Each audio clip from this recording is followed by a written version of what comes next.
যদি সবাই ফিরে যায়, ওরে ওরে ও ভাগা সবাই ফিরে যায়, যদি গহন পথে যাওয়ার কালে কেউ ফিরে না যায়, তবে পথের কাটা তুই রক্ত মাখা চরণ তলে একলা দলরে, তুই রক্ত মাখা চরণ তলে একলা দলরে, যদি তোর ডাক শুনে কেউ না আসে, তবে একলা চলো রে।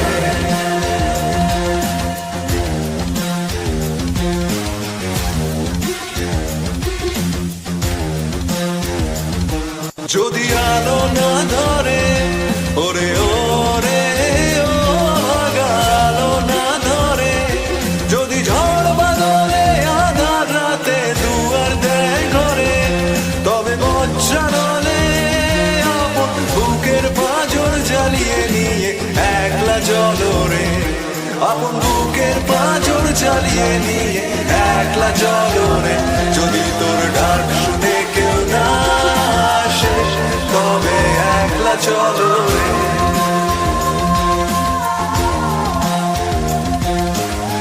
একলা চলো, একলা চলো, একলা চলো, একলা চলো রে।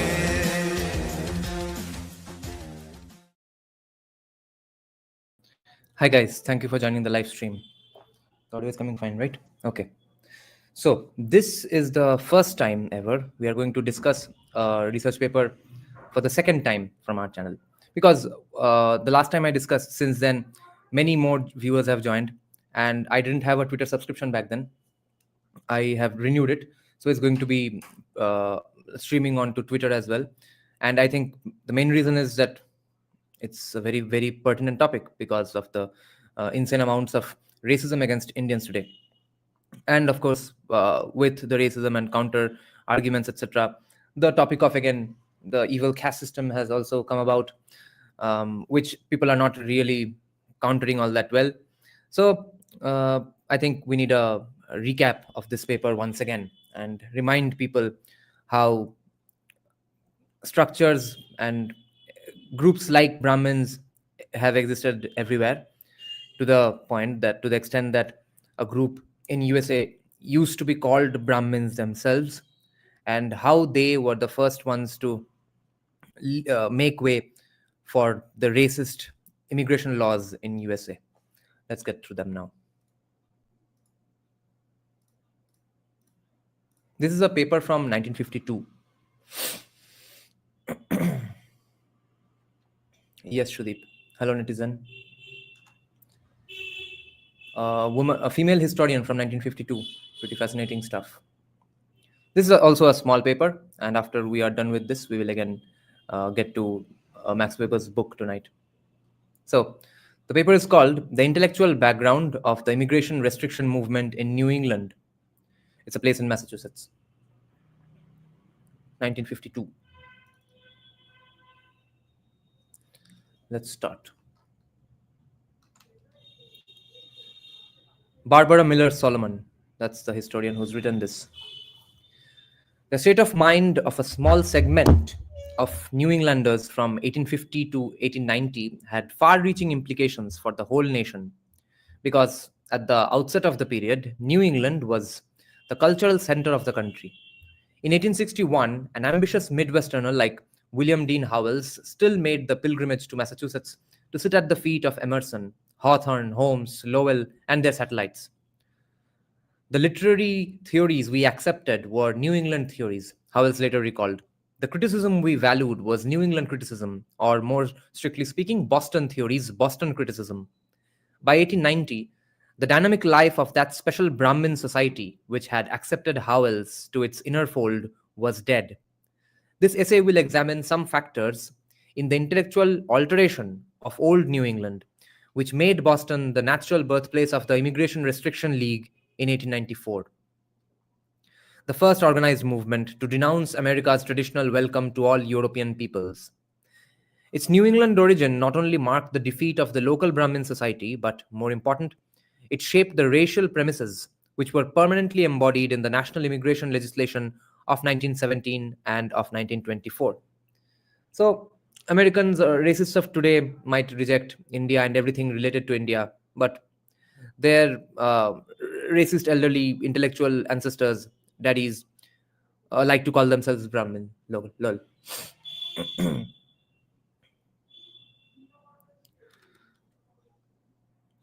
On the eve of the Civil War, New England writers, thinkers, and reformers had fulfilled the flowering of an ingrown agricultural and seafaring society, and at the same time had met with ease the new colliding force of industrialization.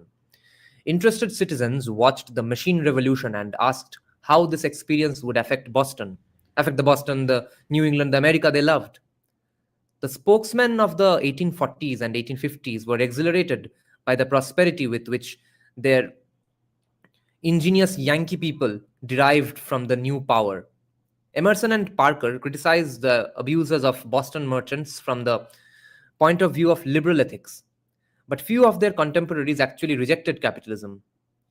Savoring the positive side of industrialization, Brahmin leaders faced the related urban hazards with the patronizing sincerity of reformers, which is crowded tenements, increased pauperism, meaning charo or bhikari, and insanity, inept domestic help were annoying but not insuperable obstacles to Unitarian self reliance.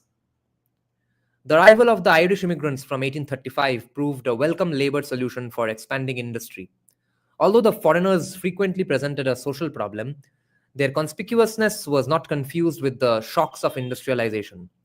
The attitude of the Brahmin, of the flowering, toward the quote unquote poor wretches of the old world was one of noblesse oblige, mingled with distaste, amusement, and interest. The short lived nativist movement of the 1850s expressed the fundamental sense of difference between the dominant Anglo Saxon and the lowly Celt, and exploited the inherent suspicion of Catholics. More significantly, however, the Know Nothings did not propose the restriction of immigration, and the Brahmin intellectual did not support even the limited nativism of the times. Okay, that was the era before all this happened. The Know Nothings did not propose the restriction of immigration, and the Brahmin intellectual did not support even the limited nativism of the times. Rather, the Brahmin upheld the human right of the Irish Catholic to join the American democracy. Surmounting his personal incompatibility with the strangers, he accepted the symbolic meaning of the presence of the newcomers. It was well that America should be the asylum of humanity for this century as well as for the 17th. The New England Brahmin's attitude toward immigration before the Civil War was an index of the reality of his democratic faith. But in 1861, a new generation, who were mindful of the ideals of the flowering, was maturing to go from Harvard College to southern battlefields. The war itself proved a stimulus to sectional pride. Okay? The war proved a stimulus to sectional pride. One youth then asked another, can we be too glad to belong to New England, to be her children, and to be living in these days? The martial excitement was, however, a false barometer of Brahmin feeling. Such young men as Charles Eliot Norton and the Adams brothers, although committed to the self-reliance of their illustrious parents, lacked the indispensable self-assurance that went with it. In 1861, long before the education, Henry confessed to Charles that he was a failure, that he had no faith in God or in the spirit of the age. And looking back to his youth, Barrett Wendell later wrote quite seriously that no one had ever grown to manhood in New England without being tempted to commit suicide. Finally, Henry Cabot Lodge, a less sensitive representative of this group, corroborated their thorough skepticism and their dismissal of the inherited belief in human perfectibility.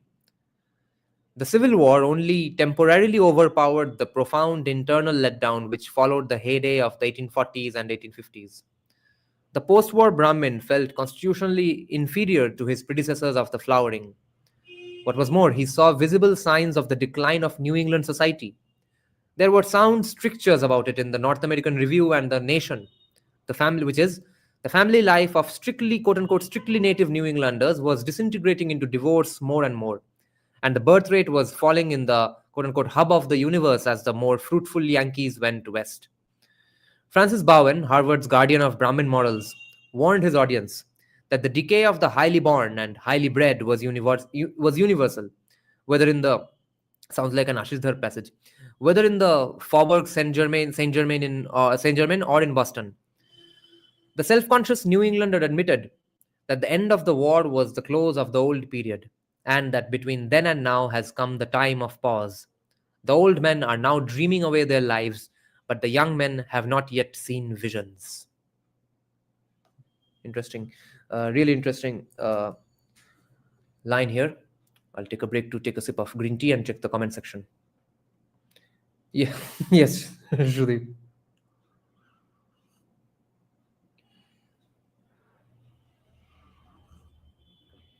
Yeah, VXT. I'll resume that any day now. The Srijan is saying how to score marks in political science in Indian Babu colleges is writing long pages only way. As far as I know, I think yes. Not sure. No one likes concise answers, which is why most Indians are so used to not following any instructions when told only once. No, you'll find that everyone who have to mingle with those kinds of idiots under them in an office situation, they when they talk to even other people who don't need repetitions in a sentence to fully grasp what the person said, annoy those people by repeating every sentence. For example, uh, let's say I have to tell you that we are going to USA for a holiday. Such a person who's used to dealing with those low IQ people will say, so on the 24th we are leaving for USA. You'll say yes. Okay.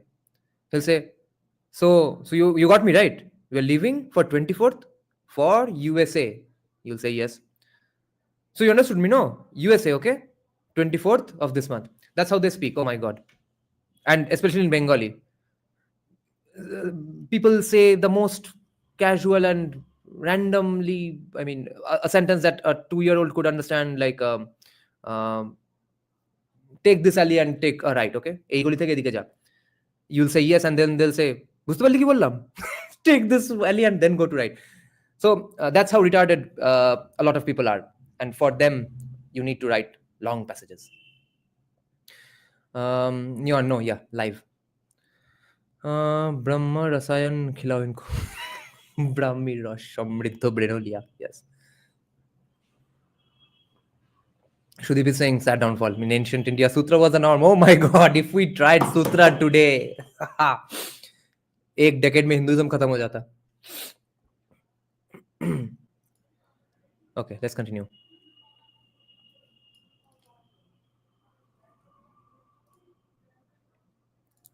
This breach between New England's past and its present was nowhere more radical than in the worn-out religious framework and in the successive deviations from it. In 1861, for the most intelligent portion of society, self-designated by Charles Eliot Norton, religion meant freedom of thought and independence of organized sects. Interesting. The rational approach to the universe was breaking down, however, even as it was acclaimed. The year before, Dr. Frederick D. Huntington, Harvard's professor of divinity and preacher of the university, had resigned these Unitarian posts. His subsequent adoption of Episcopalianism anticipated the future way for most Brahmins. By the 1890s, the furor over Phillips Brooks had become a genteel evangelical sensation. With the same quest, an individualist like Henry Adams was not satisfied with the religion of the heart at Trinity Church and found it elsewhere in the worship of the Virgin. More surprising was the number of proper New England ladies and ministers who traveled the whole road of conversion to Roman Catholicism. The shift, whether to the Church of England or the Church of Rome, indicated a new disinclination to cope with theological rationale individually, but rather to enjoy a quote-unquote stable ecclesiastical order.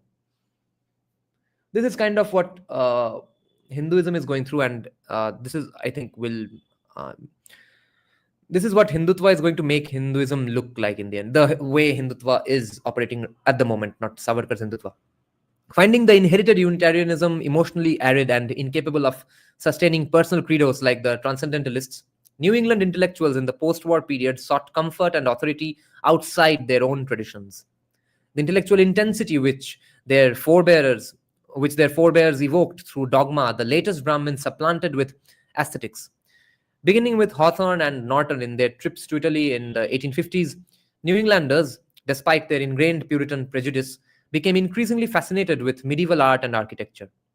Norton made the subject his mission at Harvard College.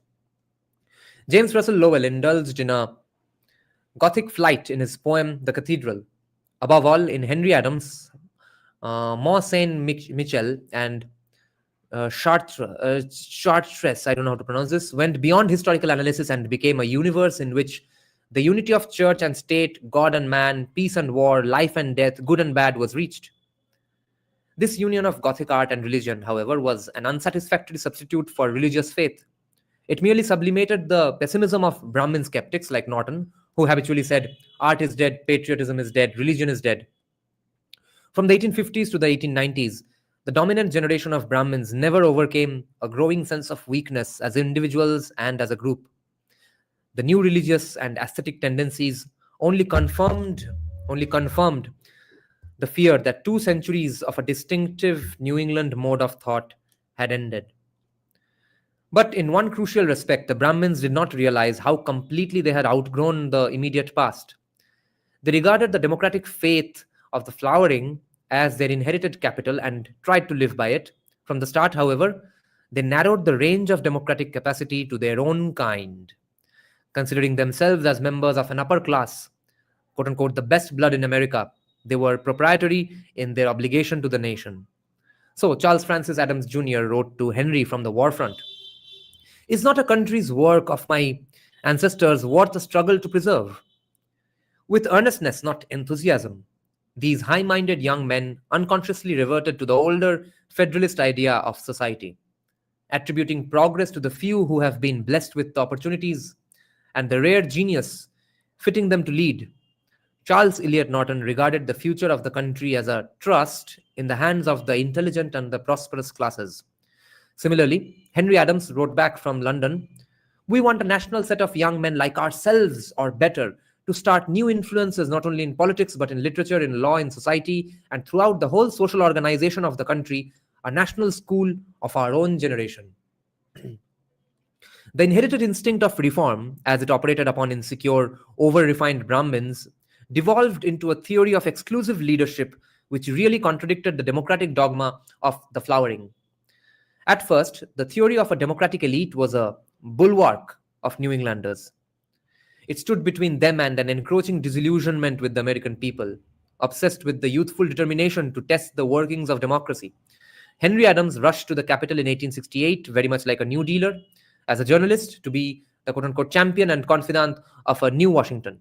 Charles Francis Jr., with conscious plan, chose the direct challenge of the railroads, first by studying their problems and then by entering their active service. The idealistic New Englanders received more shocks than they had bargained for. Henry never recovered from Jay Gould's control of the Grant administration. Executives, banks, corporate systems, professions, and people were all in one quote-unquote dirty cesspool of vulgar corruption. The re-election of Grant confirmed the brothers' alarm at the quote-unquote deceased public opinion, which condoned any success as the all-redeeming virtue. So they were opposed to success being the all-redeeming virtue. They saw with horror that the 19th century businessman had replaced the 18th century federalist gentleman as the moral guide of the American people. Yes, so Abhay is accurate here when he says, these were the BBK of America. This is exactly like Kolkata's elites. But listen to this line especially. They were sad, they were horrified at the fact that the 19th century businessman had replaced the 18th century federalist gentleman as the moral guide of the American people. Brahmin se baniya ke paas kahe itna loud megaphone kahe chala gaya. But although the old-fashioned hereditary statesmanship was gone even during the 1880s, the Adams brothers banked on the class leadership of the independent Republicans. The few educated, impartial citizens of the better classes would eventually control the complex disrupting forces of the American economy and would somehow save the rest of the people from the moral degradation engendered by the pursuit of wealth. Ashidhar's wet dream. As an act of faith in defiance of the facts all around him, Henry Adams, in his History of the United States, expressed the desire to believe in modern democracy as long as he could. In the first volume, he framed more completely than any of his group their common hopes and ideals. The crux of the matter lay in his final question, which was, could American society produce or was it compatible with the differentiation of a higher variety of the human race? Nothing less than this was necessary for its complete success. When the Brahmin observed the cultural level of the American people, he wondered, as he had in his civic experience, whether the United States could realize the New England ideal. Charles Eliot Norton was bitter that in the midst of the barbaric wealth of the richest millions of people in the world, the North American Review and the Nation, almost the only evidence of thought in America, struggled for a bare existence. European countries had national ideals of beauty and imagination. Norton lectured Harvard students, but in the United States, the pursuit of wealth was the only end in itself. In would-be liberal fashion, the Brahmin acknowledged the improved physical lot of the people and then shuddered at the pervasive materialism reflected in the press and in the public schools. Aping the criticism of Mill and Bryce, the New Englander harped on the dullness and uniformity of the American mind. The Adamses had recognized the general tendency of industrialization to destroy the uniqueness of persons and places, and Norton pointed out that additional factors leveled the native mentality. Now, excuse me, anyone who's remotely critical of capitalism or is a skeptical or is a skeptic of capitalism, which I'm not, but they will agree, and actually I also do agree with these criticisms of capitalism, okay, and industrialization. The problem is there is no solution to this, because when you do the things suggested, maybe the suggestion has not come to anybody's mind as of now, but so far in the history of mankind, whenever people have opposed these things, kitna kahe materialist ban gaya, individualism kahe chala gaya capitalism ki wajah se, whenever they have come up with a solution, they have come up with hot shit solutions that has made the situation or the country or the state worse off. They have never made it better with their quote unquote solutions. That's the problem. So I agree that yes, capitalism can do these things, but capitalism also gives you the choice and option and almost freedom, the prosperity to not be part of the herd. But when there is no capitalism, you will be part of a herd. It will be a more retarded herd. How could there be variety of experience and thought, difference in tradition and conviction, collision of ideas in the United States, where the political parties, the public schools, and the dominance of one race and language reduced the citizens to one mediocre standard? Norton raised a feeble call to the better educated, the Harvard graduates, to resist the contemporary inferiority and vulgarity. As in politics, so in culture, the New Englander pinned his hopes on the quote-unquote better classes to guard the whole people. And here lies the problem. Whichever group you in your personal heart or someone has convinced you that, yes, see, X group is the group that we can designate to be the better classes, they often turn out to be not, or they have not earned that spot. People just have a vibe about them that they are the better classes, and therefore in the end they become the third party non-stakeholders and screw things up. I'll take a break for green tea and check some comments again.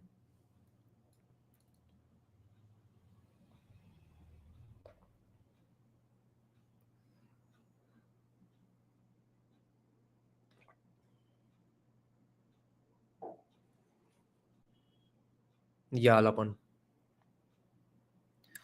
Singh, I was talking to my colleague from Andhra today. He was telling how his caste was that of the lineage of Odia Gajapati kings. They became stone cutters after losing the war and became Shudras. Acha.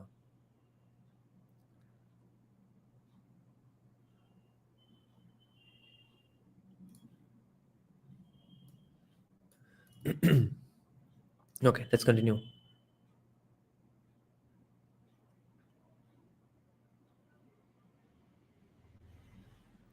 The illusion of a political and cultural elite which sustained these men of conscience from the 1850s to the 1890s inevitably collapsed. The fear grew that universal suffrage was not safe for modern towns and cities with factories, tenements, restless laborers, and foreigners. For many Brahmins, the tensions of living up to their heritage and believing in their fellow Americans snapped with the panic of 1893. Charles Francis Adams Jr. was glad that he was through with his civic stint, both in the management of the railroads and of the town of Quincy. For his brother Henry, the affirmation of the gold standard by the repeal of the Silver Act meant the complete submission of America to capitalism. From the Brahmin point of view, the country was divided between a half-taught plutocracy of railroad men and bankers and an ignorant proletariat of strange foreigners. And neither the capitalist nor the immigrant understood the public good in the old New England sense. This is so West Bengal. The real gulf between the finished Brahmin and the living American widened because the New Englander looked upon the heritage of the flowering as the only source of American civilization. Thus, Norton was unable to conceive of attaining the desired variety of thought and tradition from the interaction of New England and immigrant cultures. The immigrant, with his inheritance of ignorance, connoted only the lower and least intelligent classes, the quote-unquote who were destitute of ideas and of the power of initiative action. So Charles Francis Adams Jr., blinded by his class consciousness, was oppressed by the stagnation of Boston, where there was quote-unquote no current of fresh outside life, and remained impervious to the new sources of vitality in the community. For the New Englander, the immigrant, like the Southern Negro and the rude Westerner, was a semi-barbarian outside the pale of civilization. The Brahmin of the 1890s, by his devotion to the past, had perverted that past into a class possession. Ha ha ha ha ha, BBK. This is so BBK. The Brahmin of the 1890s, by his devotion to the past, had perverted that past into a class possession and had reduced the orbit of his own social vision. This also sounds very Hindutva 1.0. Unlike his predecessor of the 1850s, the later New Englander began to retreat from industrial and immigrant America through a growing subconscious pride in the agricultural life of his English forefathers. In countless autobiographical accounts, the great-grandchildren of the Puritans clung to ancestral memories because there were regretfully no hereditary homes on this side of the Atlantic to give continuity to the past. Jarred by the industrial face of the modern communities, the New Englander longed for the old abandoned rural way of life. Real India lives in villages, guys. Imagining a non-existent golden era, the latter-day Brahmin transformed the transcendentalist attachment to nature into a sentimental gospel. Remember when we discussed this paper the other day, I had brought this point up. So anyone who's joining, who has joined our channel after we discussed that paper, so I'll repeat the point, the example again. See, attachment to nature turned into sentimental gospel. Firstly, this is Hindutva 1.0, 101. Secondly, BBKs of Kolkata do exactly this. They won't let development happen in Purulia. They'll protest against it because nature, bro. Because they'll go for 4 days in the entire year in just the winters in Purulia for rock climbing. That's the only time in the year when it will be, I mean, livable by humans of Kolkata, because all the other months it's pretty much 50 degrees Celsius. So they oppose development in Purulia, which is a dirt poor, insanely underdeveloped region of West Bengal. Okay. And there's pretty much almost nothing there. So they, the BBK of Kolkata, want the people of Purulia to suffer for the rock climbing adventures of the BBKs of Kolkata. They want them to not have good facilities so that they can enjoy nature for 4 days in the entire year. Attachment to nature turned into a sentimental gospel. Boston, Cambridge, Concord, Lincoln, Quincy, Wellesley, and other birthplaces became shrines in a nostalgic myth, which fostered two significant notions, which was, first, that the virtue of the native England villages had stemmed from the homogeneity of its English stock, which accepted class gradations under democratic leadership. Second, that the happy product of this ordered society was the New England farmer, who had been the backbone of the earlier democracy. The nostalgic ideals mounted with each decade, and in the 1880s, Thomas Bailey Aldrich of the Atlantic and his Boston Circle honored Sarah Orne Jewett for preserving in literary art the Anglo-Saxon frontier civilization of the New England towns.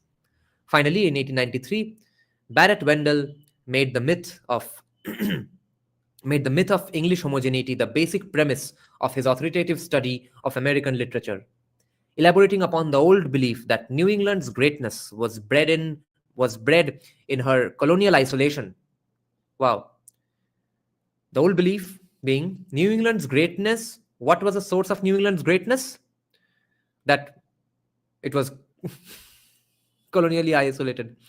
He designated the literature of the flowering as the voice of a pure, unfettered racial experience and as the voice of her English humanity.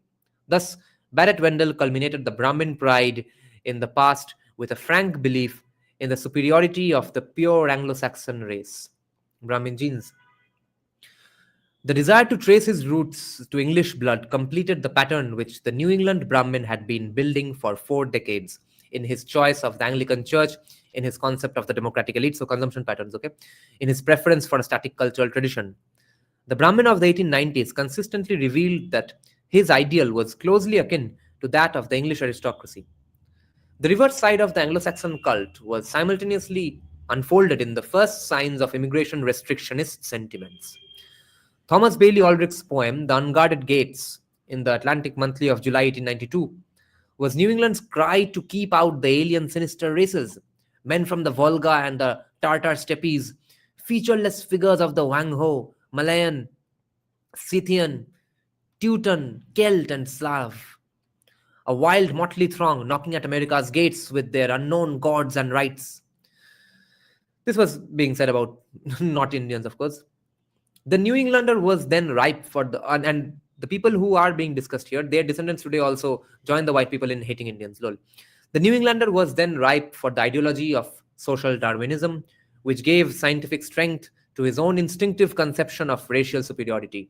The Brahmin had always believed what the social scientists learned from the researchers of Francis Galton and others, that inheritance of qualities in man is as certain as among the lower animals, and that talent rises gradually through generational development.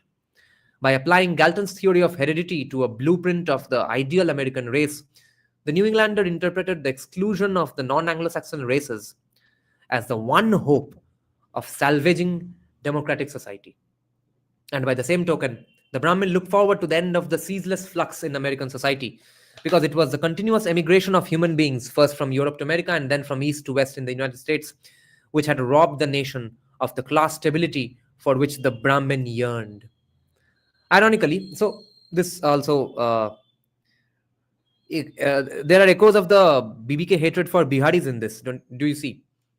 Ironically, the idealization of the New England heritage had hardened into an idolatry which destroyed the creative, experimental quality of that past. Emerson had rejoiced in the vision of an American race forged in a smelting pot of European nationalities, but Barrett Wendell reserved the American dream for the Anglo-Saxon alone.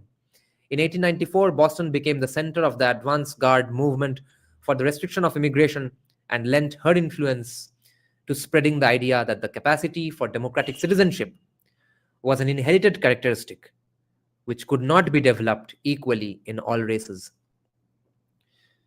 He may be right, but the solutions are pointless.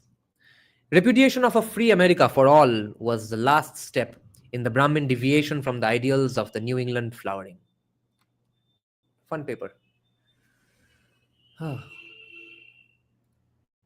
Let me check the comments now, and then I'll come back within half an hour to discuss the Max Weber book on India. Nandish is saying explains why Protestants conduct summer camps at farms.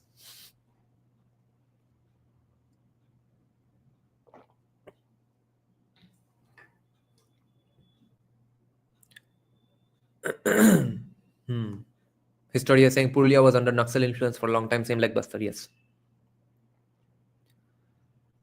Amit Garg, I can't read Hindi.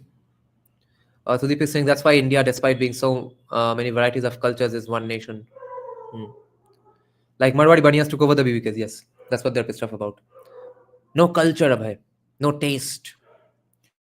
Variety, but with an underlying unity is the way to. Yes, absolutely. Diversity is in unity and not unity in diversity. Yes. Amar Choto story ta pado about my BBK professor Amar Daily. Where is it, Neon?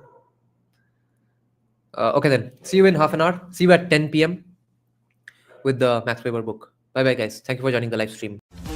যদি সবাই ফিরে যায় ওরে ওরে ও ভাগা সবাই ফিরে যায় যদি গহন পথে যাওয়ার কালে কেউ ফিরে না যায় তবে পথের কাটা তুই রক্ত মাখা চরণ তলে একলা দলরে তুই রক্ত মাখা চরণ তলে একলা দলরে যদি তোর ডাক শুনে কেউ না আসে তবে একলা চলো রে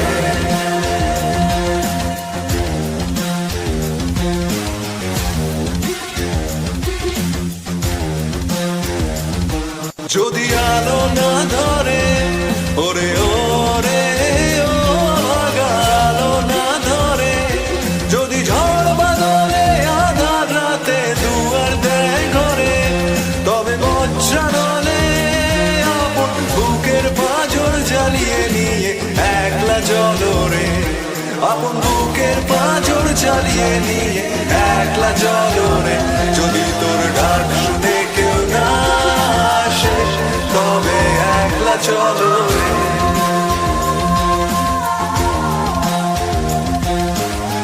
একলা চলো, একলা চলো, একলা চলো, একলা চলো।